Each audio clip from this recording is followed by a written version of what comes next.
Hello সবাইকে। তোমরা মাছের ঝোল কে কেমনভাবে খেয়েছো? কচু আলু মাছের ঝোল, ঝিঙে আলু মাছের ঝোল। আজ আমি বানাবো কচু আলু মাছের ঝোল ঝিঙে দিয়ে। চলুন তবে শুরু করা যাক। প্রথমে টমেটো, পেঁয়াজ, কাঁচা লঙ্কা, আদা আমি নিয়ে নিয়েছি। এবারে একে একে পেঁয়াজ, কাঁচা লঙ্কা, টমেটো কেটে নিতে হবে।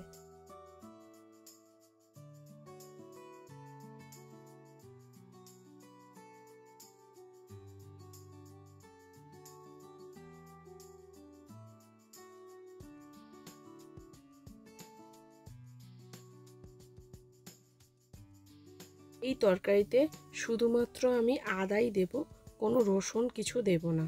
শুধু আদাটুকুনি দিয়েই রান্নাটা করব। আদাটাকে এইভাবে ছুলে নিতে হবে, তোমরা চাইলে থেঁতো করেও নিতে পারো। তারপরে আমি ঝিঙেটা নিয়ে নিয়েছি। ঝিঙেটা আগে থেকে ছাড়িয়ে রেখে দিয়েছিলাম। ঝিঙেটা এইভাবে ছোটো ছোটো করে কেটে নিতে হবে। সবগুলো কাটা হয়ে গেলে একটা প্লেট আমি নিয়ে নিয়েছি। প্লেটের মধ্যে মাছগুলো একে একে নিয়ে মাছগুলোতে নুন, হলুদ, লঙ্কা দিয়ে ভালোভাবে মিশিয়ে 5 মিনিটের মতো ঢাকা দিয়ে রেখে দিতে হবে।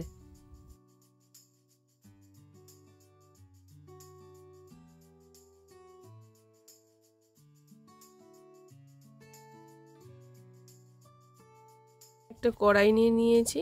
কড়াইটা ভালোভাবে গরম হয়ে আসলে আমি এখানে সর্ষের তেল না দিয়ে সাদা তেলই দিয়েছি। আপনারা চাইলে এখানে সর্ষের তেল দিয়েও ভাজতে পারেন। মাছগুলো একে একে দিয়ে ভালো করে উল্টে পাল্টে ভেজে নিতে হবে। বেশ লাল লাল করেই ভাজতে হবে।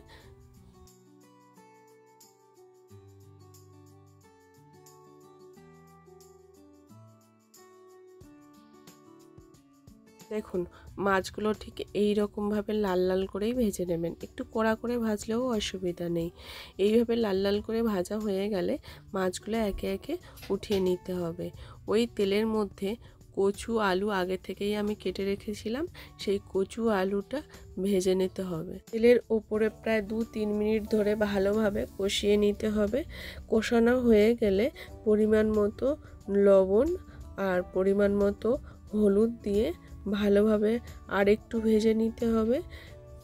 চলুন, ভাজা হয়ে গেছে, এবারে উঠিয়ে নেওয়া যাক। ওঠানোর পরে ওই তেলের মধ্যে রাঁধুনি ফোড়নে দিয়ে দিতে হবে। রাঁধুনি ফোড়নে দেওয়ার পরে পেঁয়াজ, কাঁচা লঙ্কা আমি আগে থেকে যেটা কেটে রেখেছিলাম ওটা এবার দিয়ে দিতে হবে কড়াইয়ের মধ্যে। দিয়ে ভালোভাবে নাড়াচাড়া করার পরে একটু ভাজা ভাজা হয়ে আসলে টমেটো কুচিগুলো আমি দিয়ে দেব। টমেটো কুচিগুলো দিয়ে ভালোভাবে 1 মিনিটের মতো নাড়াচাড়া করে নিতে হবে। নাড়াচাড়া করে আগে থেকেই থেঁতো করে আমি রেখেছিলাম যে আদা কুচিটা, ওটা দিয়ে দিতে হবে। ওটা দেয়া হয়ে গেলে আবারও একটু নাড়াচাড়া করে নিতে হবে। নাড়াচাড়া করার পরে পরিমাণ মতো নুন দিয়ে ভালোভাবে মশলাটাকে কষিয়ে নিতে হবে। মশলাটা একটু কষানো হয়ে গেলে সামান্য পরিমাণে জল দিয়ে দিতে হবে।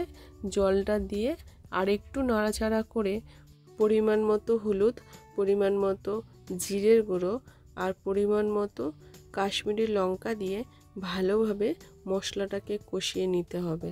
কষানো হয়ে গেলে কেটে রাখা ঝিঙেগুলো দিয়ে দিতে হবে।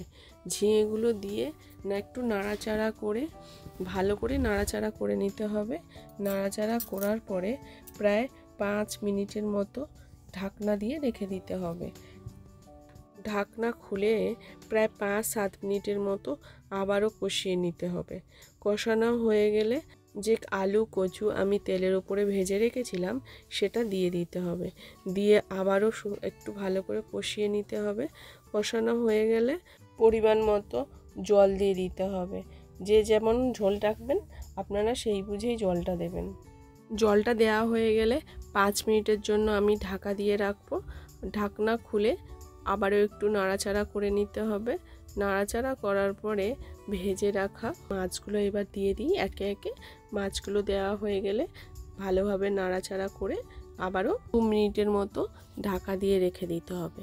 ঢাকনা খুলে নেওয়ার পরে একটু ভালোভাবে নাড়াচাড়া করে নামিয়ে নিলেই হয়ে যাবে গরম গরম কচু আলু মাছের ঝোল। তোমাদের ভালো লাগলে এই রেসিপিটা একবার বাড়িতে বানিয়ে দেখতে পারো। আমার মনে হয় খুব ভালোই লাগবে।